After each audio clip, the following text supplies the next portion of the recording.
ఎప్పటికప్పుడు తాజా వార్తలు అందిస్తున్న ప్రజా ఉద్యమం టీవీ. ఆసియాలోనే రెండో అతిపెద్ద చర్చిగా పేరుగాంచిన మెదక్ క్యాథడ్రల్ చర్చిలో 101 క్రిస్మస్ వేడుకలు అంగరంగ వైభవంగా ప్రారంభమయ్యాయి. ఆనవాయితీ ప్రకారం యేసుక్రీస్తు జన్మదినాన్ని పురస్కరించుకొని తెల్లవారుజామున చర్చి కమిటీ బాధ్యులు శిలువను ఊరేగింపుగా తీసుకువచ్చి చర్చిలోని ప్రధాన వేదిక మీద ప్రతిష్ఠించారు. ఉదయం తెల్లవారుజామున 4:30 ప్రాతకాల ఆరాధనతో మెదక్ చర్చిలో క్రిస్మస్ మహోత్సవం ప్రారంభమైంది. In charge bishop right reverend Reuben Mark భక్తులకు దైవ వాక్యాన్ని ఇచ్చారు. దక్షిణ ఇండియా సంఘం మెదక్ అధ్యక్ష మండలం సంఘం తరపున క్రైస్తవ సోదరులకు బిషప్ యేసుక్రీస్తు జన్మదిన శుభాకాంక్షలు తెలిపారు. లోకంలో యేసుక్రీస్తు జన్మదినం జరపని దేశమంటూ ఉండదని, అన్ని దేశాలు ఆయన లోకరక్షకుడిగా భావించి ఆయన జన్మదినాన్ని జరుపుకుంటారని బిషప్ దైవ వాక్యాన్ని అందించారు. సుమారుగా 5,000 మంది భక్తులు ప్రాతకాల ఆరాధనలో పాల్గొన్నారు. క్రిస్మస్ సందర్భంగా యేసుక్రీస్తు జన్మ వృత్తాంతాన్ని తెలియజేసేలా చర్చిలో ప్రధాన వేదిక ముందు సాంప్రదాయ పద్ధతిలో పశువుల పాక ఏర్పాటు చేసి దానికి స్టార్ వేలాడదీశారు.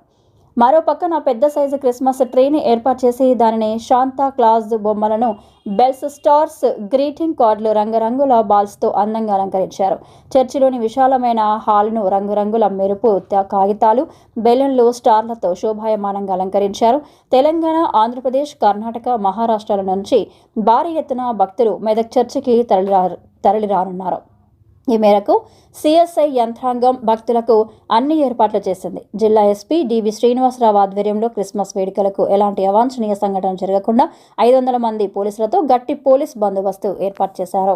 ఇండియా సంఘ మరియు మెదక్ అధ్యక్ష మండల పక్షమున ప్రేక్షకులందరికీ కూడా యేసుక్రీస్తు జన్మదిన శుభాకాంక్షలు అందరికీ అందిస్తున్నాను.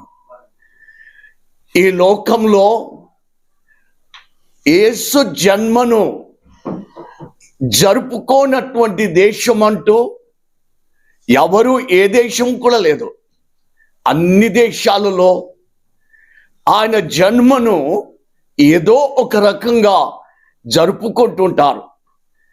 కారణము ఆయన లోకరక్షకుడుగా జన్మించినందుకు.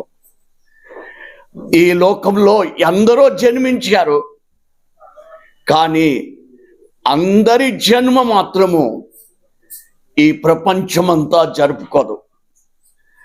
జరుపుకునేటువంటి ఒకే ఒక వ్యక్తి జన్మదినం ప్రపంచమంతా, అది యేసుక్రీస్తు జన్మ.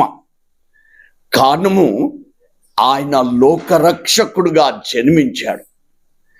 అందుకొరకే ఆయన జన్మించినప్పుడు కేవలము యూదులే కాదు, యెహోవా దేవుని నమ్ముకున్న బిడ్డలే కాదు, ఆయన జన్మించాడని యూదులకే తెలియపరచబడలేదు. కానీ యేసయ్య జన్మించబడ్డాడని ఆయా ప్రదేశాలలో వారు ఇతర విశ్వాసులైన జ్ఞానులకు నక్షత్రం ద్వారా తెలియపరచబడినప్పుడు వారు కూడా వచ్చి యేసయ్యను వారు పూజించారు, ఆయనకు అర్పణలు అర్పించుకున్నారు. వారి జీవితం ఎంతో ధన్యమైంది. జన్మించిన యేసు ప్రభుని మొట్టమొదటిగా ఆరాధించిన వాళ్ళలో వారి జీవితాలు ఎంతగానో బహుగా వర్ధిల్లాయి. చెప్పుకోలేనంత, ఊహించుకోలేనంత గొప్పగా ఆశీర్వదింపబడ్డారు. గొల్లల జీవితాలలో అభాగ్యులైన త్రోసివేయబడిన వారు భాగ్యవంతులుగా అయ్యారు. గుర్తింపు లేని ఆ గొర్రెల కాపర్లు ఈనాడు ప్రపంచమంతా వారికి గుర్తింపు కలిగింది. జ్ఞానులుగా పూజించిన వారు రాజులుగా ఆశీర్వదింపబడ్డారు.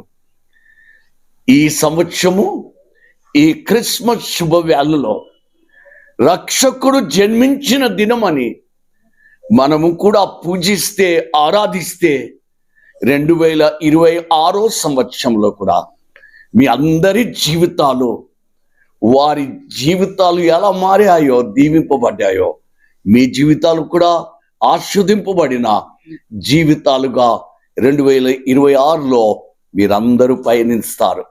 గనక మీ అందరికీ యేసుక్రీస్తు జన్మ శుభాలు తెలియచేస్తూ నూతన సంవత్సరపు చక్కని సంవత్సరముగా, దీవింపబడిన సంవత్సరంగా దేవుడు మమ్మల్ని అందరినీ ఆశీర్వదించును గాక. ఆమేన్. ఎప్పటికప్పుడు తాజా వార్తలు అందిస్తున్న ప్రజా ఉద్యమం టీవీ.